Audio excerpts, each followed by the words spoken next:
الحمد لله رب العالمين والصلاة والسلام على سيد الأنبياء والمرسلين اما بعد۔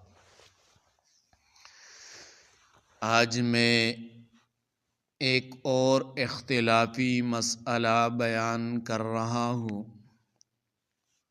وہ مسئلہ ہے اہل سنت والجماعت علماء دیوبند اور شیعہ کے درمیان۔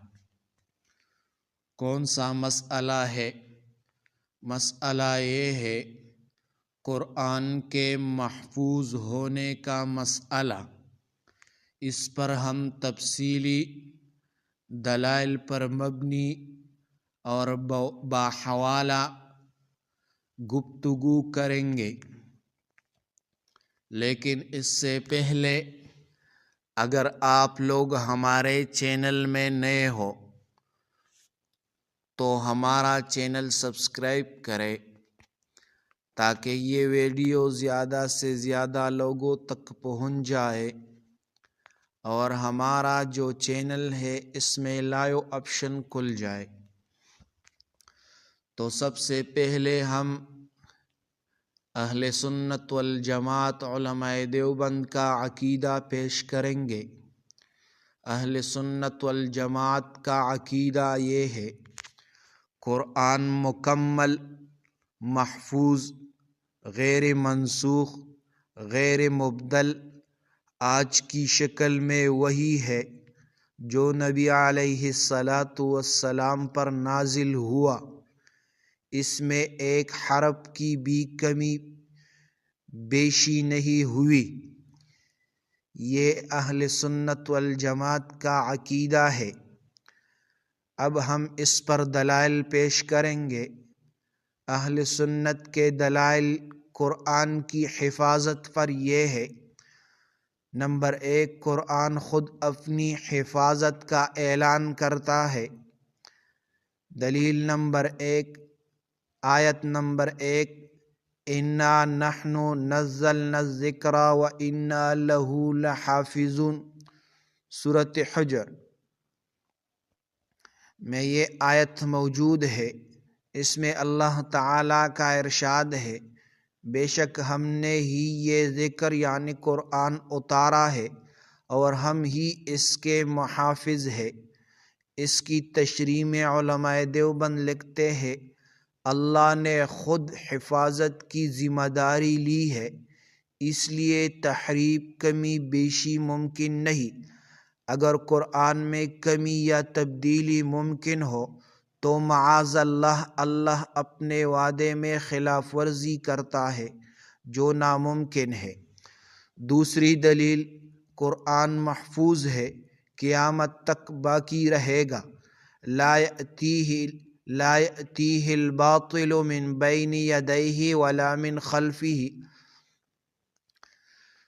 قرآن پاک میں یہ آیت موجود ہے۔ اس قرآن کے پاس نہ آگے سے باطل آ سکتا ہے اور نہ پیچھے سے۔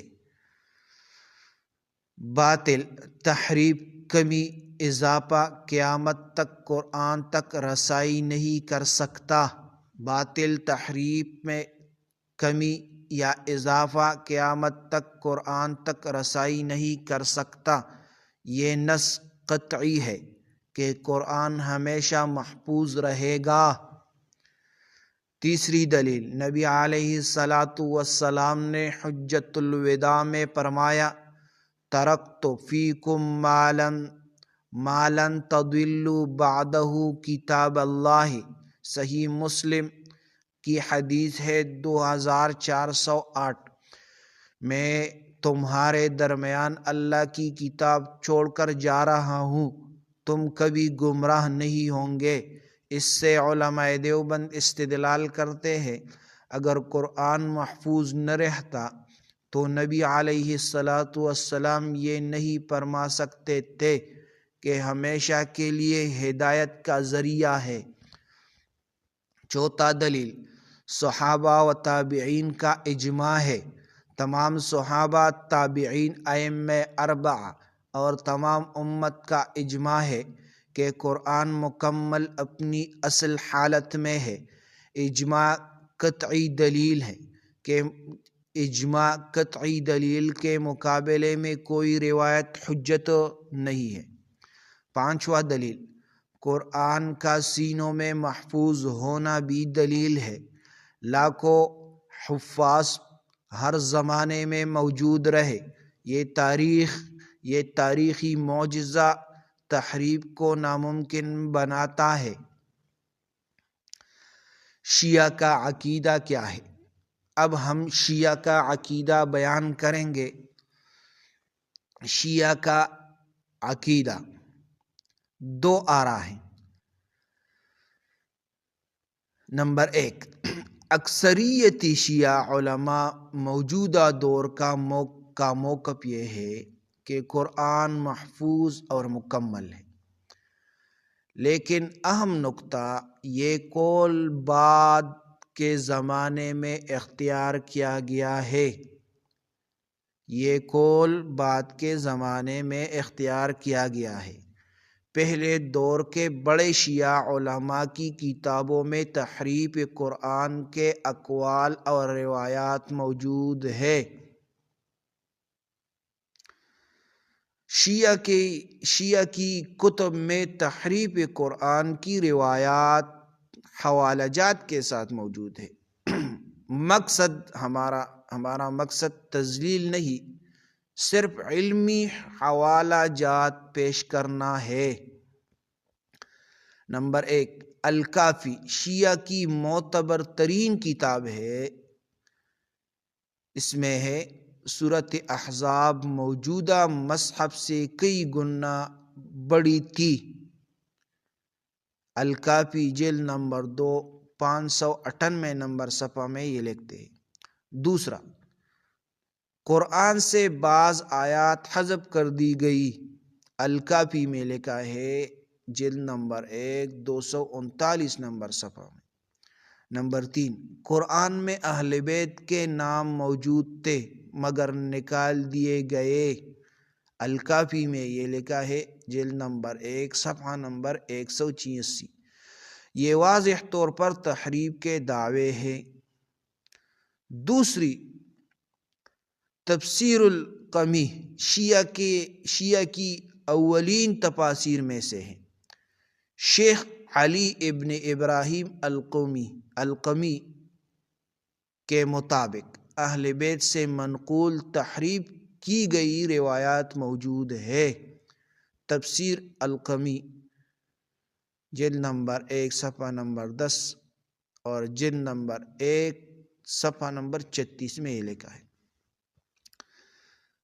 نمبر 3، کتاب الانتصار احمد بن علی الطبرسی، انہوں نے واضح طور پر تحریف کے قائلین کا دفاع کیا ہے۔ الانتصار صفحہ نمبر 199 اور 210 پر یہ لکھا ہے۔ نمبر 4، فصل الخطاب فی تحریف کتاب رب الارباب محدث نوری طبرسی، پورا عنوان ہی تحریف قرآن پر ہے۔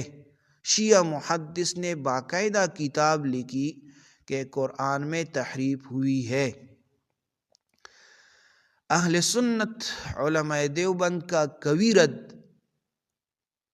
ان لوگوں پر ہے۔ نمبر 1، شیعہ کتب کی یہ روایات قرآن کی آیات کے خلاف ہے، اس لیے یہ روایات مردود ہے، کیونکہ اِنَّا لَهُ لَحَافِظُونَ قرآن کی قطعی آیت کے مقابلے میں کسی کتاب کی روایات دلیل نہیں۔